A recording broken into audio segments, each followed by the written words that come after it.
Good evening, Trump's family. Welcome back to my channel. Have a good night, everyone, and God bless you. Alright, the following is a collection of news from Patriots. Let's get into the news this late Friday night. And looks like Marjorie Taylor Greene, of course, is making waves in Congress as she should and is worrying Democrats and, of course, the Biden White House because Marjorie Taylor Greene wants an audit on every single dollar that has been sent to Ukraine, and know where it has gone and who it has gone to. And we will learn through this audit we will learn that money has flown back through Ukraine to the Democratic coffers. We will not find this out. Whether Marjorie Taylor Greene will be able to show this in her investigation, we will see. However, all the right people are worried about this because we just recently the Pentagon lost $2.2 trillion of assets. They can't find it. They failed another audit, their fifth audit. They failed in the last 5 years. And they cannot find where this money is going, or they won't tell us where this money is going. I think we have a good idea where a lot of this money is going. So Marjorie Taylor Greene is going to work on revealing the paper trail of Ukraine, how much of it went to the 10% to the big guy, right? So let's get and dive into what we have here coming to us from the Post-Millennial. Marjorie Taylor Greene vows to audit every US dollar sent to Ukraine. That's a great thing. Hopefully she does. Georgia's Congresswoman MTG has vowed to audit every single dollar of taxpayers' dollars sent to the Ukraine once Republicans take control of the House in January. She said on Tuesday.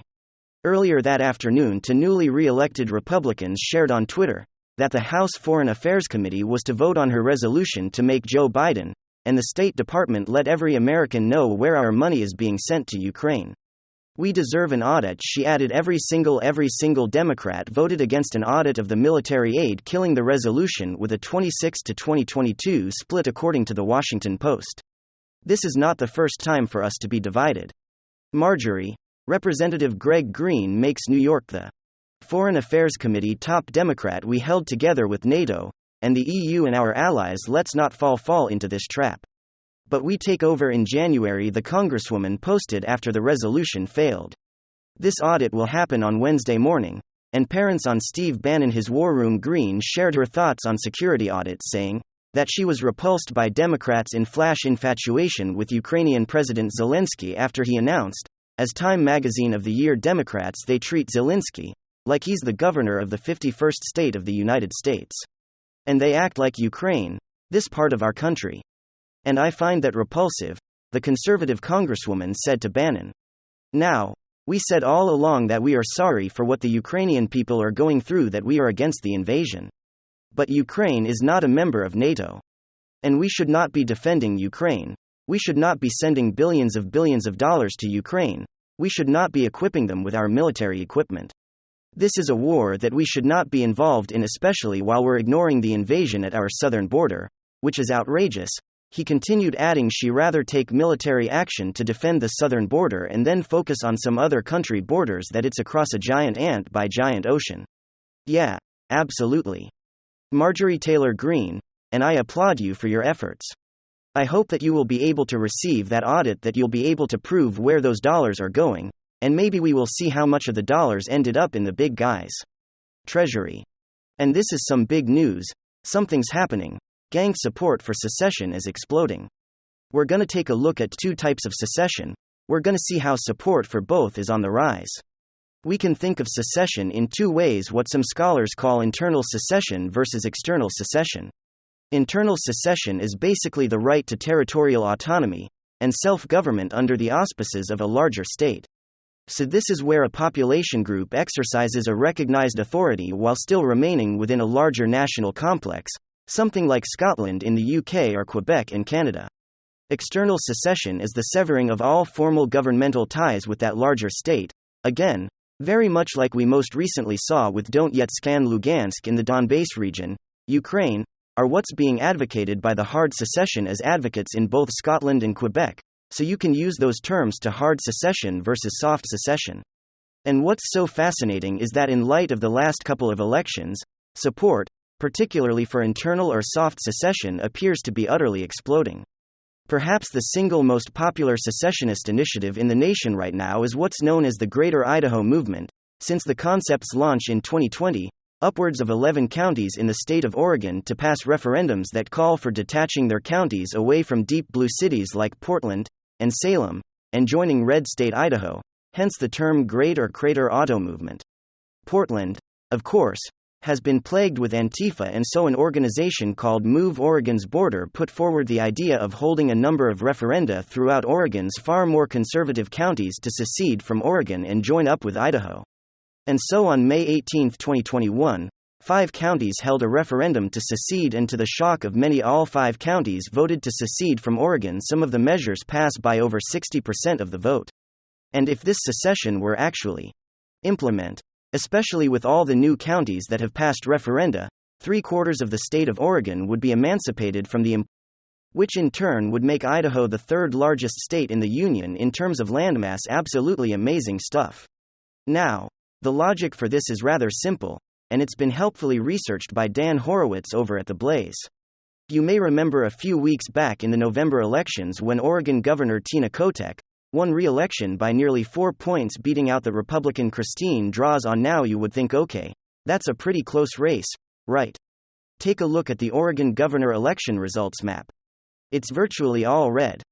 This Democrat Tina Kotek won re-election despite having lost 29 of Oregon's 36 counties, more than half of those counties, nearly 20, and all voted against the Democrat by a margin nearly 40 to 50 points.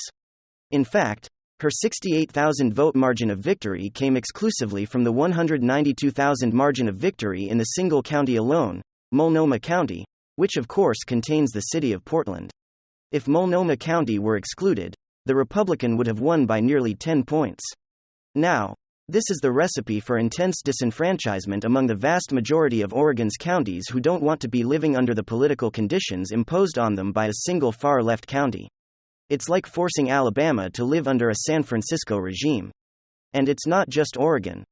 In the Washington state Senate race, the Democrat Patty Murray won re-election easily by nearly 15 points, and yet she lost 28 of their 39 counties. Her entire 442,000 vote margin of victory came from a single county, King County, which of course housed the Seattle. Even in liberal California, Gavin Newsom in his latest recall lost more counties. Anyone? Now you contrast this with someone like Florida Governor Ron DeSantis. He won 62 of Florida's 67 counties. And in many respects, this is a no-brainer. Inevitably, this kind of disenfranchisement is going to develop into full-blown secessionist sentiments, in this case, internal secessionism that involves, of course, populations being free to self-sort and redraw their boundaries, populations that don't want to pick up and leave their homes, their heartland rooted in multiple generations.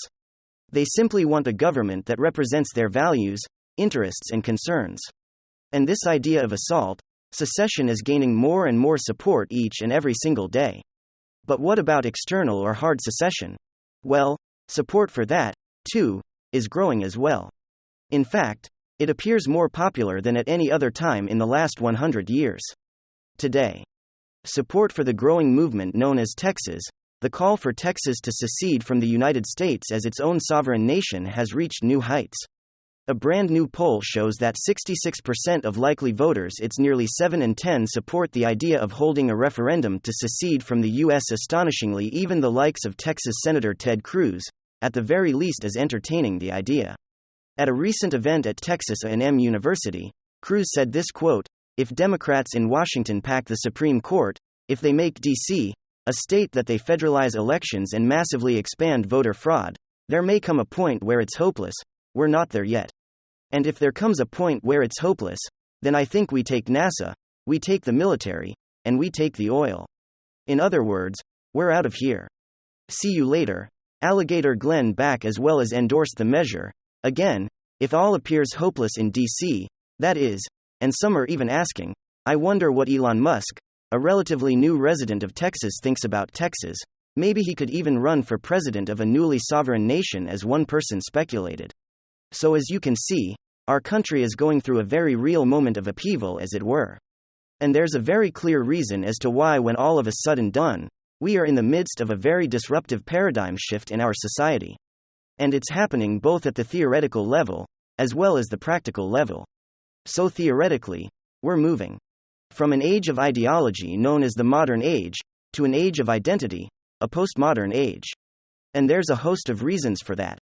But basically, we're moving away from a one-size-fits-all conception of politics and economy that was held together by ideology, capitalism versus communism, for example.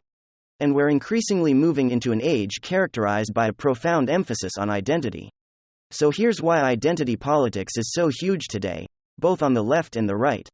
Practically, we're moving away from what's called mass society, which is where society was organized, run, centralized, industrialized cities started in the 19th century in the 20th century. And we're moving now more toward something called a network society. That's a highly decentralized society, because it's organized around networks like the internet. And the combination of these two dynamics in many respects is decentralizing our politics and reawakening the politics of the local politics are no longer defined by ideology or urban centers, they're more and more defined by identity, and those most especially are identities in the rural and ex-urban areas, or in the heart, secessionist case, the Texan sentiments. These dynamics aren't going away anytime soon. Our politics will at some point have to bend towards them, determining at some point which secession to sentiment, internal or external, will ultimately win in the end. Just a quick note. That's what I got for you guys. Hopefully you enjoyed it. If you did, make sure to leave a like and possibly subscribe to the channel. If you're up for it, I'm gonna get back to work. Thanks for watching.